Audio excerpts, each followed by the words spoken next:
لا يزال الخير حيا لا يزال إن في الدنيا سلاما وظلال أخبر الأيام أنها في وصال قم بنا وانظر لآيات الجمال قم بنا وانظر لآيات الجمال.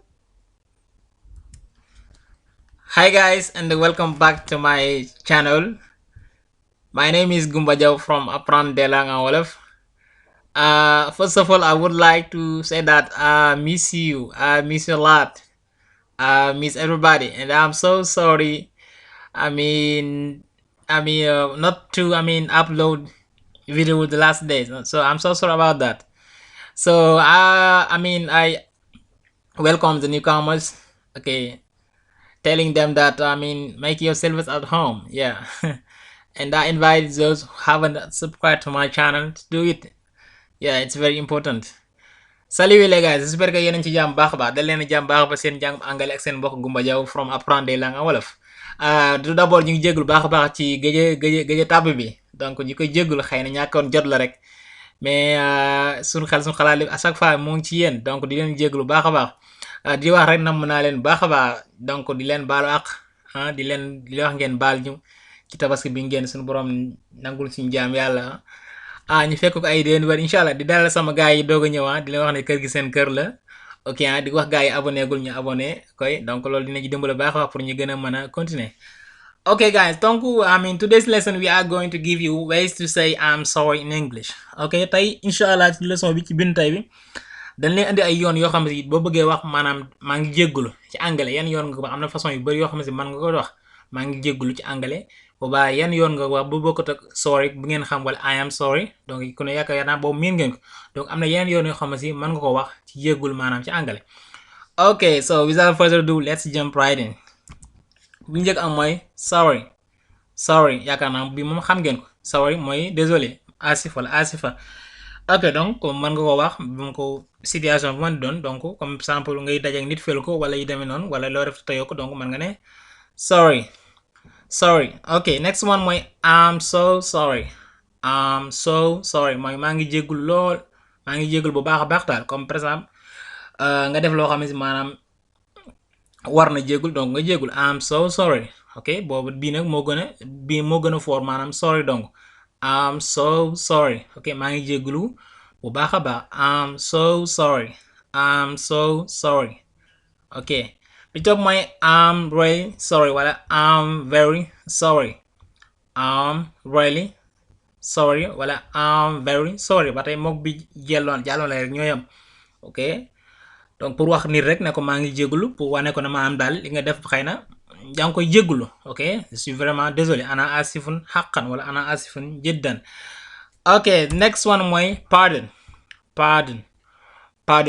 mooy pardon rek comme ci français. ok donc mën nga daje nit wala nga dëgg nit a tayoo ko wala buux ko wala puus ko donc ci bu ndaw rek erreur bu ndaw donc nga ne ko pardon. ok anglais mën nga ko pardon. ok pardon bi def mooy I beg your pardon ba tey je vous demande pardon wala je te demande pardon astasme ko autoran. ok I beg your pardon mooy maa ngi sàkku sa njéggal. next one mooy forgive me please mooy baal ma nga jéggal ma daal. ok forgive to forgive mooy verbe bi. ok to forgive mooy verbe pardonner. ok forgive me please. ok pardonne-moi s'il te plaît wala s'il vous plaît.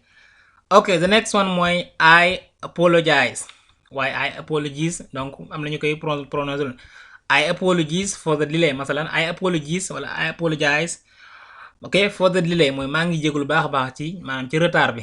ok ci tardé bi maa ngi ko jégalu. ok I apologize wala I apologize for the delay mooy retard. ok tardé comme nga am ak sa benn xarit ngeen joxante woon rendez-vous masalan nga tardé donc ay 10 minutes wala 15 minutes yooyu donc nga ñëw na ko maa ngi jégalu ci retard bi maanaam daal I apologize. ok for the delay. ok the next one we have is I'm truly sorry. truly sorry mooy maa ngi jéggul bu baax a baax sincèrement daal ok truly ok sincèrement en français ok I'm truly sorry ok ana asifun haqqan wala ana asifa haqqan wala jiddan. Okay, the next one we have mooy it's my fault ok mooy c'est de ma faute maanaam lii sama erreur la donc yow nga def benn mbir nga reconnaître na maanaam mbir mi sa erreur donc kon yaa ngi koy rëcc ne waroo ko woon def donc ok sama mbir mi sama erreur la ok donc kon nangu nga ñu blâmer la ok it's my fault wala it was my bu dee passé nga ne sama kii la woon sama faute la woon daal ok it was my fault wala it's my fault ok c'est de ma faute hada xato'i.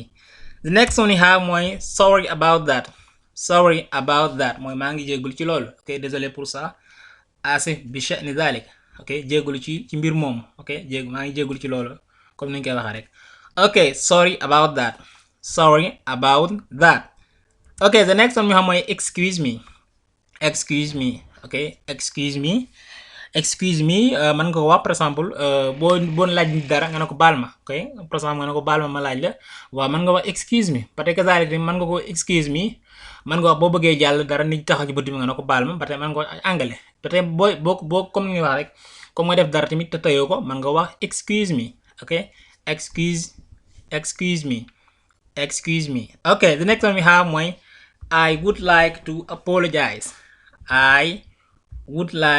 apologize ok mooy dama bëggoon a jéggul daal ok je voudrais présenter mes excuses ok awaddu an a'tazir ok I would like to apologize ba tey bu dee Amérique moom bu dee z lay doon comme s bi nii ci apologize boobaa z moo fi nekk quoi donc ñaari wér na soit nga bind ko s wala z ok I would like ok wala I'd like nga contacter I'd like to apologize wala I would like to apologize.